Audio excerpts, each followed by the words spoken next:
Hello, this is an ad hoc screencast to go over the seizure detection uh, adjustments in Persist 14. We're going to look at a couple of other new items in Persist 14, look at the heart rate trend versus baseline, adjusting those.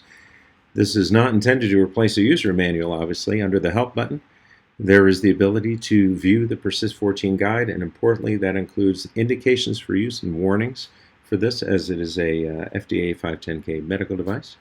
So, those are important to look at, but let's go ahead and jump right in. This is a live spooling recording. It's not a current recording. We're spooling it from a firmware file so that we have live EEG showing up and being and appearing in Persist 14. And we're going to look at a couple of things. One is the latency. So the reason we're spooling this is because the latency of the P14 detector is about half that of what you had in Persist 12 and 13 seizure detection. So it's half the latency of the previous generation and about a tenfold increase in accuracy. But in addition to that, the earlier generation of seizure detection could not be adjusted, but in Persist 14, you can adjust it. You can adjust it for the current recording stage, and you can also adjust it as part of the trend preferences for each recording that's going to be performed, have that deployed out to your acquisition systems. Importantly, though, if I make a change here for this current stage, and you may want to make per patient changes to that detection sensitivity on the fly, if you want to make those changes permanent, including selecting channels for the heart rate trend, we'll show that. That's done under the Preferences Modified template. But in Trend Preferences here, if we select that, we see we're using Trend Settings version P14 Audible. This one has audible notifications enabled. So if your OEM EEG system does not provide the ability to handle audible notifications for seizures for your acquisition systems, your review, your monitoring, if it does not have that ability, you can set that in Persist 14, have it do that, but you wouldn't do it in both places. So if your system has it built into the EEG system to handle those persist seizure detection notifications, that's where it gets set. If not, then we're going to set it in Persist. So this trend template has that configured, and if we're very close to that seizure appearing in the EEG waveforms, we'll see a little bit of rhythmic activity building up, and we'll see the Persist 14 seizure detector trigger online. Now those settings for that, if I click seizure detections here, the seizure detection tab, here's the early detection thresholds. That's at low latency, about half the latency of the previous generation I was talking about. The higher the probability, the lower the sensitivity. Keep that in mind. So this is lowering the threshold, lowering my standard, so to speak, for marking this as a seizure. The default is 0.8 for the early detection thresholds. Detection thresholds, marking, putting in the comment list, so forth. That's here. Duration, you can change the duration. So you can set sensitivity and duration on the fly, or set it permanently. Default, again, is 8 seconds for both. I'm going to hit cancel here, and we'll let it go back into real-time mode. I'm going to click that track acquisition button in the bottom right. Something to keep in mind is, again, when you're running this within an acquisition system, after so much time, if you click anywhere in the trends to page back to look at some previous EEG, that's fine. It'll automatically click back to showing what's happening now. And what's happening now is the seizure just showed up on the waveforms on the left-hand side. You can see that rhythmic activity. It's evolving spatially, temporally. And so let's go ahead and see what happens with the detection. There it goes. So again, that's about half the latency of the previous generation detector.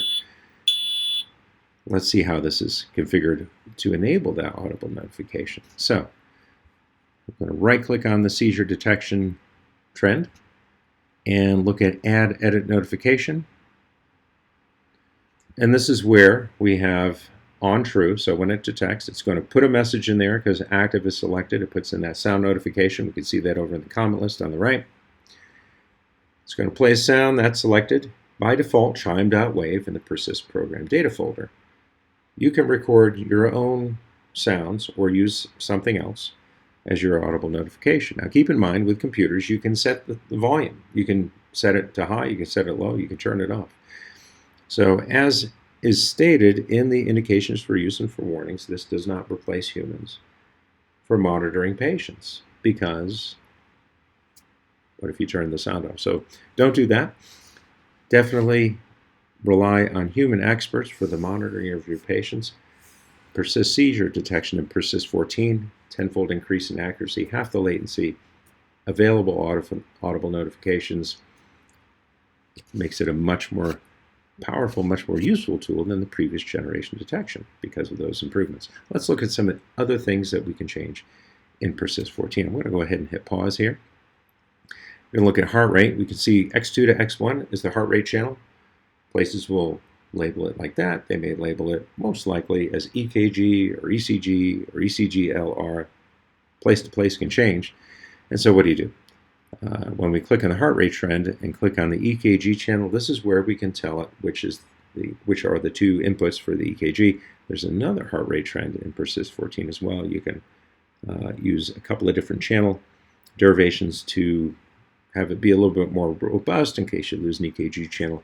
All those things can be set in the software, saved as a permanent change or modification to the trend template settings, deployed out to your systems. And your OEM system support, Persist support, we're happy to work together to make that happen for your systems. So again, that needs to be configured. Out of the box, we don't know what your EKG channels will be labeled, so that just needs to be applied and saved to the trend template file. What else do we have here? We have a versus baseline. If we page back through the trend here, we can see this baseline has been set, baseline automatic. You can set your own baselines, stable part of the EEG. What that does is it sets the range to calculate an empirical null. An empirical null is when the theoretical null isn't going to be a good fit for the data. In a nutshell, allows you to calculate and display normalized z-scores. Well, what are z-scores? Z-scores are a measure of statistical difference from that null. The way it's scaled for the display is positive z-scores up to 6.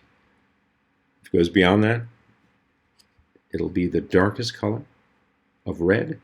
As you go to decreasing z-scores, minus z-scores, it goes green. Well, what that means is that when those z-scores are displayed as part of a versus baseline spectrogram, at the frequency, because we're looking at 0 to 20 hertz, at that frequency, if it's red, increasingly red, it's increasingly higher z-scores from that empirical null. Increasingly green, lower z-scores from that empirical null. You could think of it as a change spectrogram. It's just telling you what is the difference between that point on the trends versus that baseline that was set. Now that baseline here was set at the beginning of the recording.